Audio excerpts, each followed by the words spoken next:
saya Pinus Salima dengan NIM 877670796.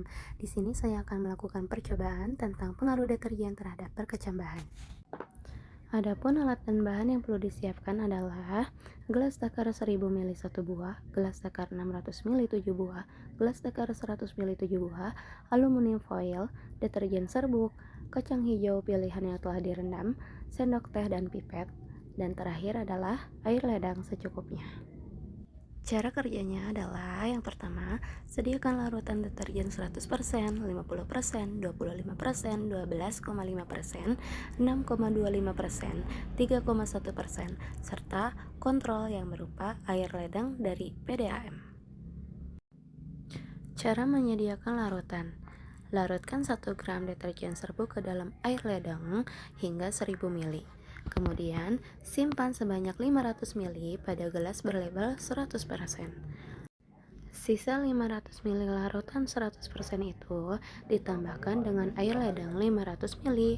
Kemudian, simpan lagi di gelas berlabel 50%. Sisa 500 ml larutan 50% itu ditambahkan dengan air ledeng 500 ml. Nah, 500 ml-nya itu disimpan pada gelas yang berlabel 25%. Sisa 500 ml larutan 25% itu ditambahkan lagi dengan air ledeng 500 ml. Lalu, simpan lagi 500 ml itu pada gelas berlabel 12,5%.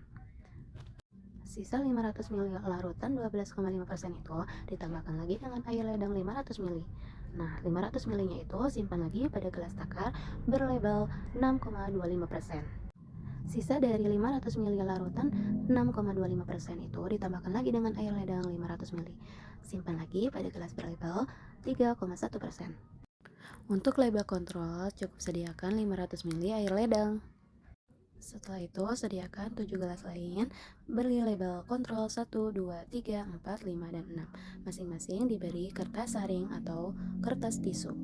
Masukkan 10 butir kacang hijau pilihan pada gelas kimia dengan label yang sesuai. Aturlah yang baik agar helium mengarah ke bawah. Beri larutan pada setiap gelas yang berisi kacang hijau dengan larutan yang berlabel sama.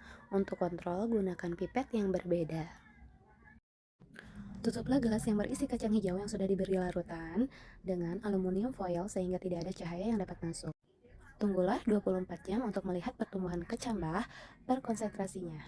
Setelah 24 jam pengamatan, kita buka kertas aluminium foilnya, lalu keluarkan kacang hijaunya untuk dilakukan pengukuran panjang akar dengan penggaris, lalu ditulis hasil pengamatannya dalam lembar pengamatan. Lakukan hal yang sama pada hari kedua atau setelah 48 jam pengamatan. Ukurlah akar kacang hijau pada setiap gelas menggunakan penggaris dan catat juga pada lembar pengamatan. Berikut adalah grafik rata-rata pertumbuhan kecambah berkonsentrasi pada 24 jam dan 48 jam. Dari grafik tersebut terlihat bahwa konsentrasi larutan deterjen berpengaruh terhadap pertumbuhan kecambah. Pada hari ke-1, pertumbuhan kecambah masih sangat sedikit dan tidak merata. Beberapa biji bahkan belum tumbuh sama sekali, terutama pada konsentrasi deterjen yang tinggi. Namun, mulai terlihat bahwa konsentrasi tertentu seperti 12,5% dan kontrol menghasilkan pertumbuhan awal yang lebih baik dibandingkan konsentrasi tinggi. Nah, pada hari kedua, pertumbuhan kecambah menjadi lebih jelas. Hasilnya menunjukkan bahwa semakin tinggi konsentrasi deterjen, semakin kecil panjang kecambah yang tumbuh. Konsentrasi 100% menghasilkan pertumbuhan paling pendek, sedangkan tanpa deterjen atau kontrol menunjukkan pertumbuhan terbaik. Konsentrasi rendah pada 3,1% hingga 6,25% masih memungkinkan kecambah tumbuh cukup baik, meskipun tetap lebih rendah dibanding kontrol. Jadi, kesimpulan dari percobaan ini menunjukkan bahwa deterjen bersifat racun bagi tumbuhan, terutama bagi biji atau tanaman muda yang masih dalam tahap awal pertumbuhan.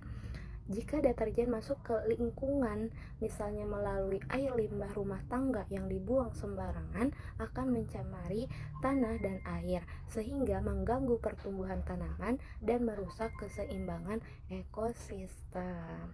Terima kasih.